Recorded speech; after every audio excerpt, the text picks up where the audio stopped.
French with VastSolutionsGroup.com. We are entering the Vast Vault. Specifically, we get to talk to Scott Brazdo. You're going to learn about Scott. He's a very interesting dude, man. He's got a very interesting background. He's an entrepreneur, to say the least, and he's a Dave Matthews Band fan, by the way. So we're going to have some fun talking to him. Scott, good to have you here, man. Thank you for having me, sir. Appreciate it. Why don't we go ahead and start from the beginning? You were born? No. Tell me a little bit about your background, because it's so varied. I think it's going to be pretty fun for people to hear about it. Yeah, so my background entrepreneurialism really started around 14 years old for me. I have a passion for cars. And so when I was a kid, my dad, I was like, Dad, I really want a car. He's like, that's awesome. You should get a job. And at 14, legally, no one can hire you. And so he's like, hey, you love detailing cars. Why don't you start a detailing business? So I passed out a couple hundred flyers to neighbors and passed around. Didn't get one call for like 30 days.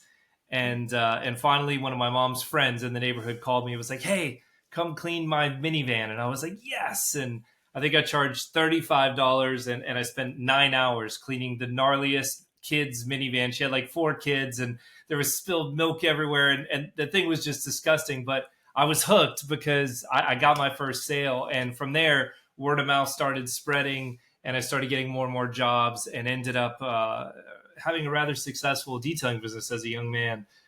Had a celebrity client named Cecil Fielder, used to detail all of his cars. So he had, he had a collection of like 27 cars. And so I was taking care of his Ferraris and Bentleys and classic muscle cars and stuff like that. He lived in my neighborhood where I grew up in Melbourne, Florida. And so that was a pretty cool start for me into entrepreneurialism. But more importantly, that's when I kind of fell in love with marketing. And so, I loved that. You passed out a flyer, you did some work, you talked to some people, and it created a reaction out of people. So from there, ended up going to college, got my BBA in marketing from Stetson University. And, my story is kind of strangely intertwined. But right before graduating college, I entered a battle of the bands. I was in a band. I play guitar and sing. And my band ended up winning this battle of the bands called In the Spotlight. It was with XL 1067 and House of Blues and Wright Entertainment Group, who's Johnny Wright, who managed at the time NSYNC and Britney Spears, and he was looking for a rock and roll band. So we ended up winning this whole thing. And then this was also about a month before I graduated from college. So all of a sudden I'm graduating college and I'm presented with this opportunity to go on tour. And we were going to get to open for Avril Lavigne. And Joey Fatone from NSYNC was paying for and producing our music video, and things were kind of taking off. So I went on to be a full-time touring musician, got to travel all around the US for many, many years and put out quite a few albums on iTunes. And then our music was kind of like if you took Dave Matthews Band, John Mayer, and Maroon 5 and threw them in a blender. And that was kind of our vibe. So I actually had a full-time electric violinist, got him sponsored by Zeta Violins, which was super cool. So he actually had the Boyd Tinsley edition, Zeta violin signed by Boyd himself. And so that was a super cool moment. And I was sponsored by Taylor Guitars for many years, which was great.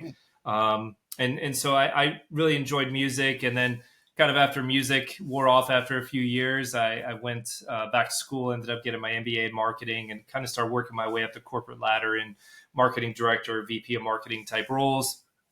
And then eventually ended up starting my own marketing agency in 2010 called Black Tie Digital Marketing. So we've been in business now 14 years, have over 300 clients throughout the country.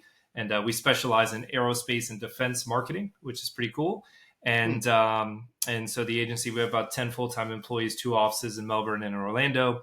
And also a few years ago started a real estate company called Marketing Moves Homes that I help sell and market high-end homes here in the Central Florida area. So it's been a lot of fun, a lot of diversification throughout my my tenure here. And but the common denominator is music, marketing, passion, and doing what you love. And the great thing's been I've always done what I've loved and always been able to have success because of that. So as long as I continue to do things that I enjoyed, I continue to have success. So that path has served me well.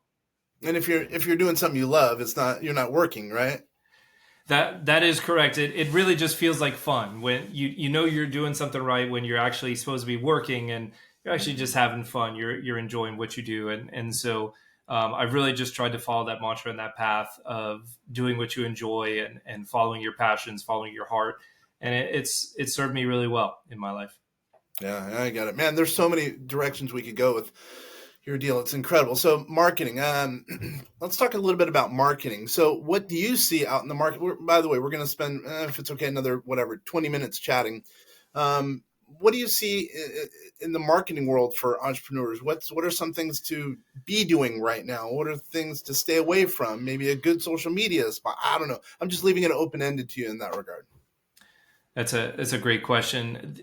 The world of marketing is always changing, but the interesting thing is attraction is changing, and the way that people are being attracted and the way businesses are attracting is evolving and changing through social media. But more importantly, as businesses continue to evolve, and now we have AI being introduced and ChatGPT and all of these different tools that are really enabling a lot of people to do more with less, which is pretty phenomenal in businesses. The key is just what I've learned is the riches are in the niches. So what I mean by that is don't try to be everything to everyone. When we first started Black Tie, if you had a pulse and a dollar, we were helping you. If you were a dentist or a plumber or a restaurant, we didn't care. If you needed help with marketing, we were helping you. Everyone kept saying, you got to niche down, you got to niche down. And I said, that's silly. It's silly to niche down because we can help anyone. While that is true, if your messaging is structured in a way that you can help anyone, you are nothing to everyone rather than being something to someone. Mm-hmm. Mm-hmm. So the way that I would give that example is, if someone comes to Black Tie and they say, and it says aerospace and defense marketing agency, if you're an aerospace and defense company, you're going to go, I didn't know this existed. This is phenomenal. Yes, I work at SpaceX, or I work at Lockheed, or I work at L3 Harris. And wow, this is exactly what we need versus, oh, they help dentists and they help Joe the plumber and they help this. We've obviously become very sophisticated now, and we have multi-billion-dollar clients. And as we've continued to grow in the space, but to be something to someone, to try to niche down to where the best marketing, what I have found is the best marketing when someone sees it, they go, wow, it's like he's talking directly to me. Mm-hmm. So, in the example of, Vast Solutions Group, for example, a great thing would be, are you a business owner who's looking to really maximize your tax returns and limit your liability in taxes and to be able to get the most write-offs possible? Would it be great to have an accounting firm who can help you maximize those, blah, blah, blah, and talk you to it? That's talking directly to your customer. And your potential customer is going to go, wow, it's like he's talking directly to me, rather than saying, do you want to save money on taxes? It's not as enticing. Are you a business owner who's looking to help maximize your, minimize your tax liability to the government, those kind of things? It's so again, the riches are in the niches. So the organizations that find a way to really hone in on who their potential customer is and then speak directly to them. So the way we do that is we have a unique process called our branding DNA architecture that all of our clients go through. And what the branding DNA says is we learn who they are, where they've been, and where they want to go tomorrow. So before engaging with our agency, you have to go through this process. And a part of this process is we're going to come up with your why. So Simon Sinek says people don't buy what you do, they buy why you do it. So the example of that, a great example would be Apple. So Kenner, I think you have an iPhone, is that correct? Mm-hmm. Yeah, I do. Okay. So I'm an Apple guy, wear an Apple Watch, iPhone, iPads, all that kind of fun stuff. So if you use the company of Apple, and so there's three things. There's why, there's how, and then there's what. So if most traditional marketing messages start with what, go to how, and end with why. So what that would sound like was this. Here at Apple, we build great computers. How we do Mhm. that is through cutting edge technology and beautiful design. Do you want to buy one? Okay, it's fine. It's a meh marketing message, right? Mhm. But the great and the talented organizations in the world start with why. So Apple really reinvented that by starting with why. So here's what that message sounds like. We believe in thinking differently. We believe in challenging the status quo. How we do that is through cutting edge technology and beautiful design. By the way, we also make great computers. Do you want to Mhm. buy one? When people can connect with you on that why level, it uses a different part of your brain called the limbic brain. So there's two. There's the neocortex, which is the analytical part of your brain. So that's product features, benefits, values, right? So you can delineate between crazy amounts of features and benefits. But Mhm. the limbic brain is the part of your brain that goes, you know what, Kenner, I have a gut feeling about that. I have a gut feeling that's the guy I want to go with. That's the company I want to use. And when you can connect with people on a limbic level, it disconnects the neocortex completely, and logic goes out the window, and it becomes an emotional decision. And that's the way that you disrupt the buying process is people want to do business with people who believe what they believe. Okay? So what I mean by that is at Black Tie, our why is we exist to inspire the world to dream bigger. Well, business owners that come to our website and look at that and they go, hey, I dream big. I have huge dreams for my company. And I want my company to be so big that I have to have a cafeteria and a daycare for my employees' kids. And they start going. Mhm. They've connected on a limbic level, on a why level. And while they may be searching for agencies, when they connect with us and they understand and they believe what we believe, they say, that's the company I want to work with. I want to work with them. So that's really what we found in marketing. And then after we do the why, we come up with unique buyer personas, right?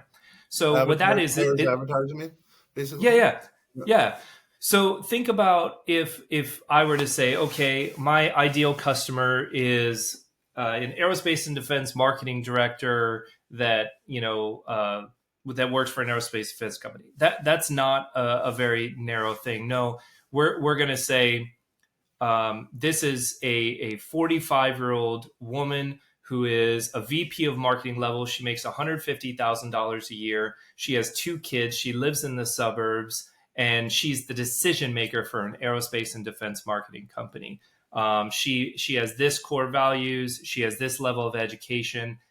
And once you create these 4 to 5 different buyer personas for the client or for the company, then you can start being a real sniper with your marketing tactics to where you can Mhm. have individual marketing plans to reach each of those buyer personas.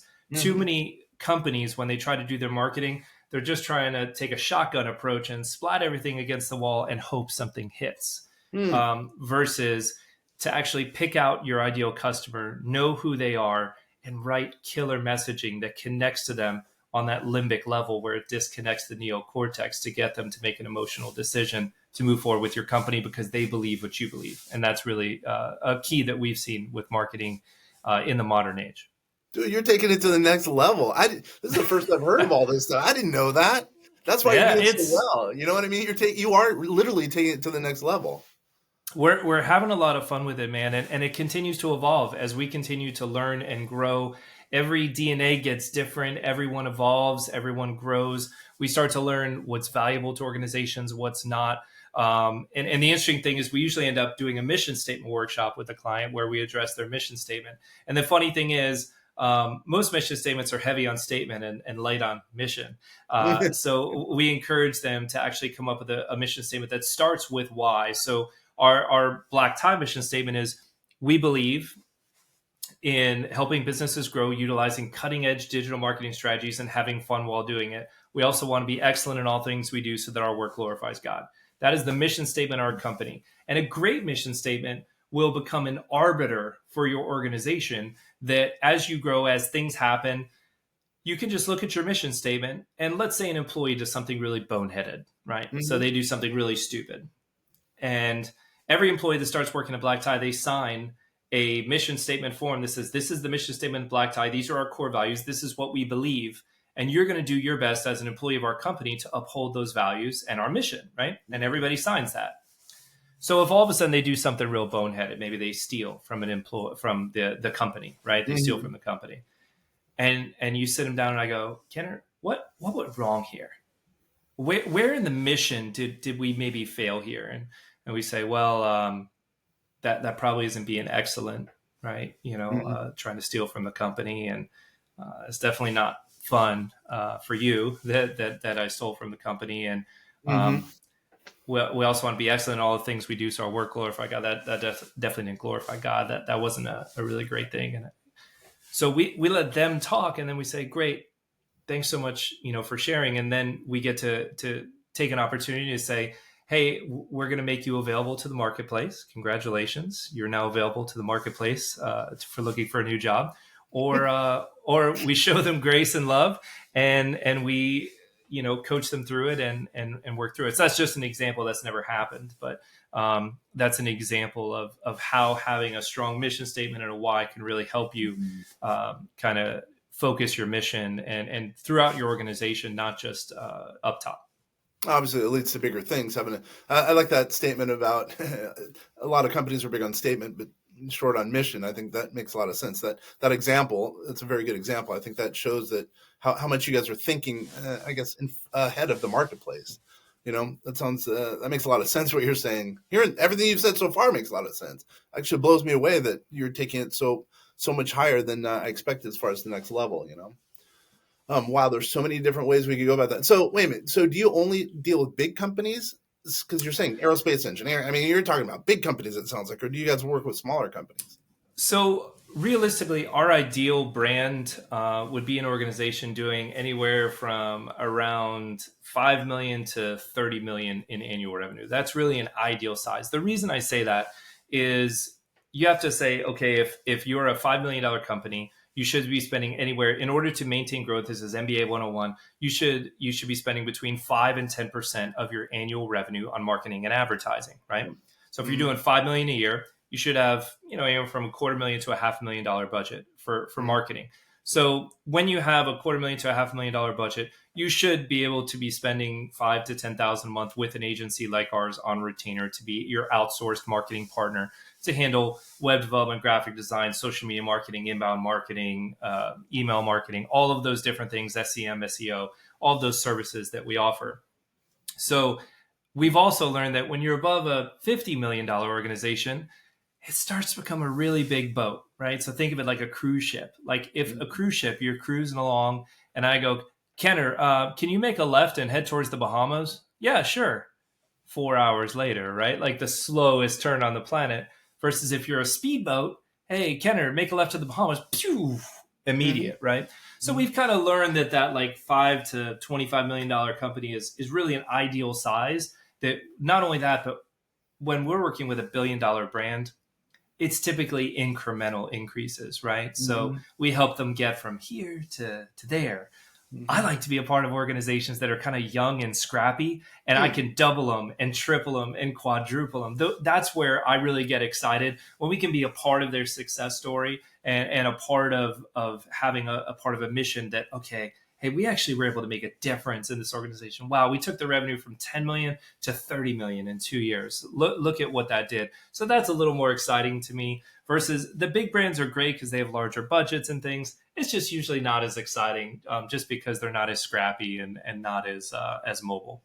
I understand. So then, as an example, obviously you must know what you're doing because you're working with bigger companies, right? So what about, let's say someone has let's say someone's grossing $1 million, and let's say they're a real estate agent. As an example, they're grossing $1 million. So if I heard you right, you're suggesting putting 5 to 10% into a marketing budget. Does that sound about right? Mm-hmm. Correct. Okay. So I have a kind of a really naive question. All right, you're a real estate agent, as you said, obviously in the luxury side. Can you mention your brokerage or no? Yeah, I'm with EXP Luxury. Yep. Got it. EXP Luxury. So as an example, I mean, I know you're busy with all the stuff you have going on in marketing. If people want to be an agent at EXP, I assume they can call you? Absolutely, yeah. So EXP has been a really great brokerage for that reason, that it's kind of built to help grow other agents and to help kind of create a relationship of family with other agents.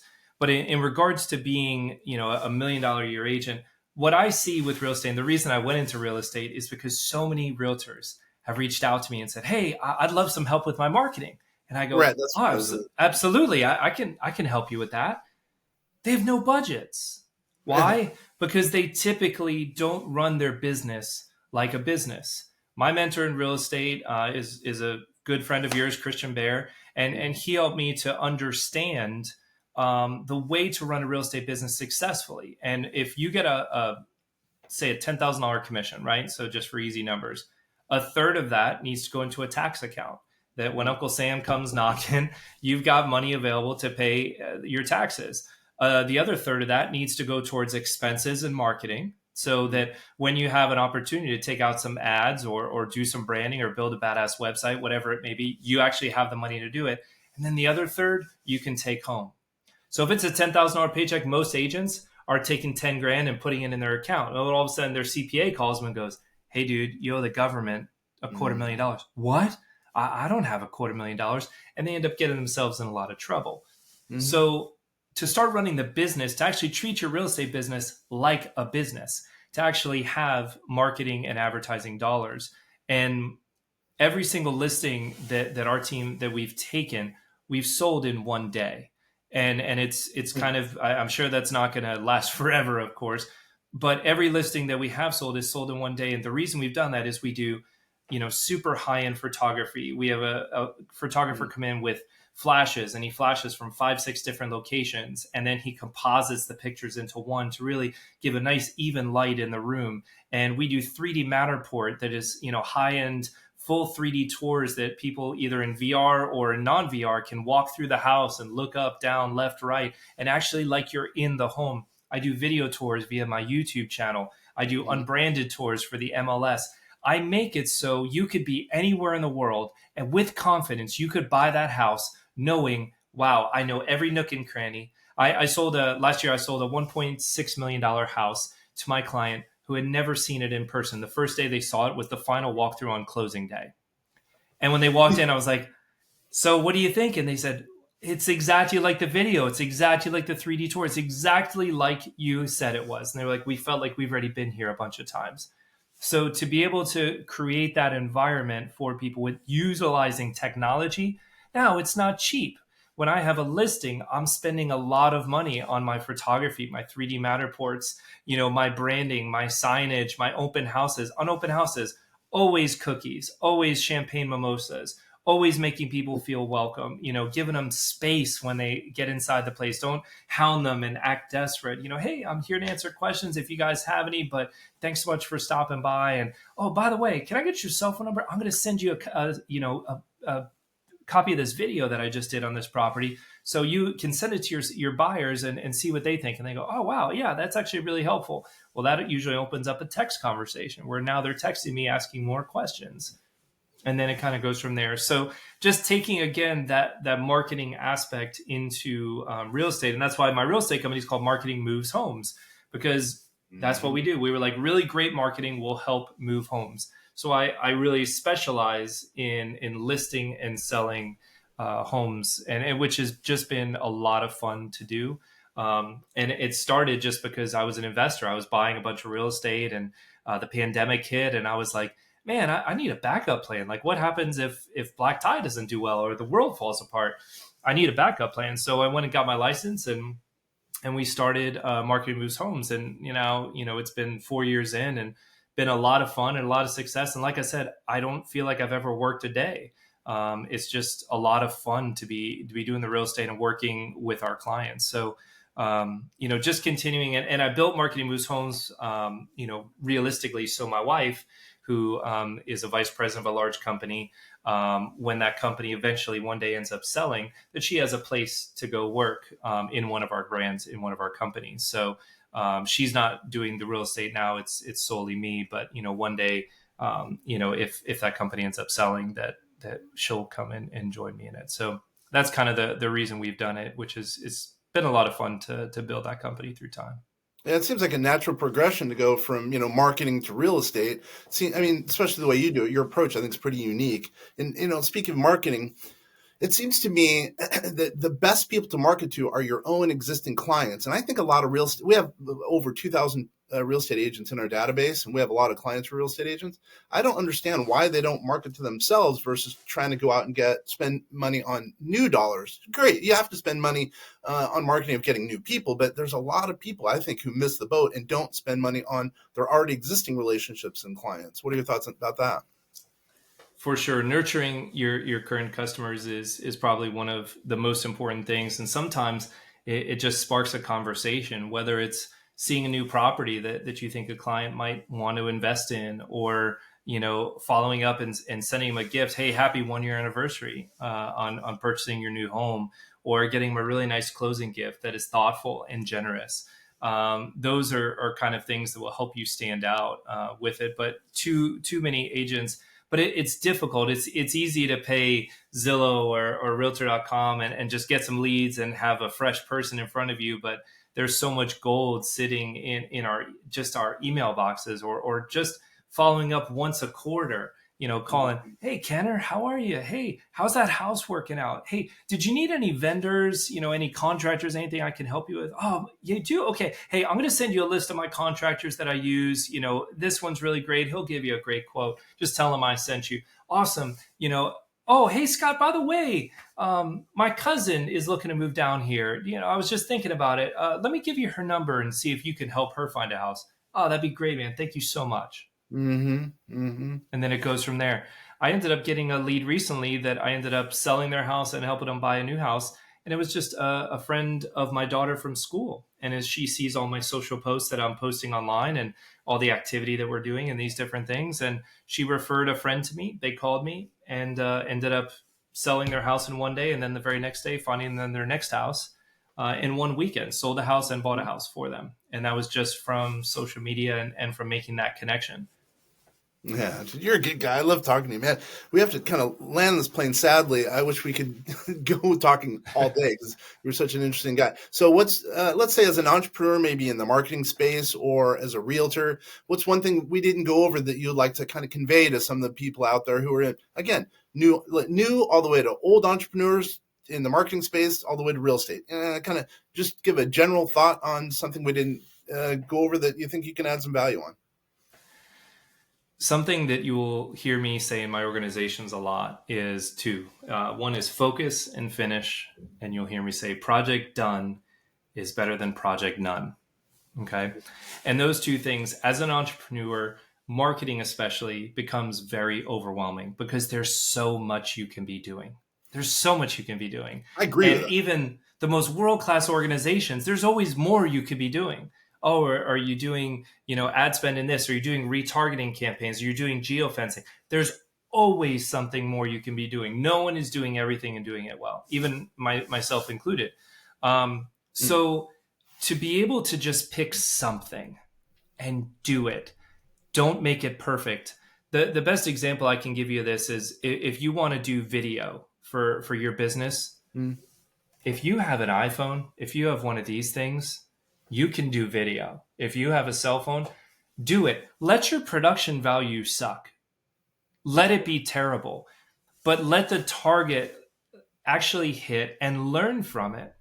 And then as you learn and you gain a customer, let that customer that you just gained pay for you to then have proof of concept to say, hey, I think I'm going to hire a marketing agency to help me with video production to take this over. But project done is better than project none. Focus on one thing and just do it. Even if you do it miserably, just do it, because I promise you will learn from that. And then whatever you learn, you can take to the next time you do it and do it successfully. And then focus and finish. When you start a project, focus and finish it. I tell my employees, I would rather you focus on one thing today out of the 10 you have to do. And at the end of the day, say, Scott, I focused on this one thing and I finished it.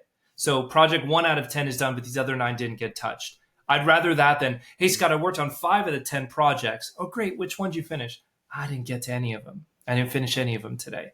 Project done is better than project none. Focus and finish. So that's the biggest thing. Just go do something. Go out there and do something. Try it, fail miserably, learn from it, and then do it better the next time. And if you continue that mantra, you'd be amazed at the success you'll have moving forward.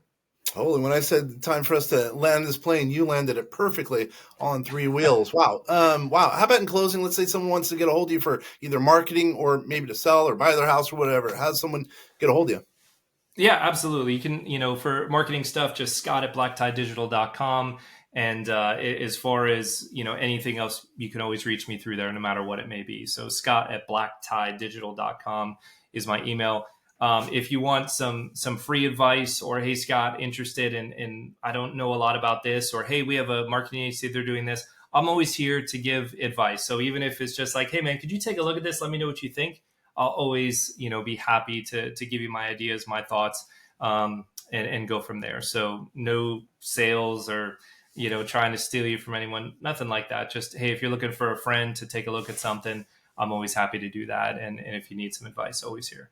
Yeah, I can vouch for you. You're one of my favorite. You are a good guy. I guess time to close this. I want to say thank you very much to everyone, specifically to you. I really appreciate you taking the time, and actually everyone who's been listening to this or watching it. Either way, I really appreciate your time. If you need anything, you can go to vastsolutionsgroup.com. We really, really appreciate you listening to this. Hopefully it's been as much fun as I've had. Thanks. Wow, dude, that was very, very, you're the man, dude.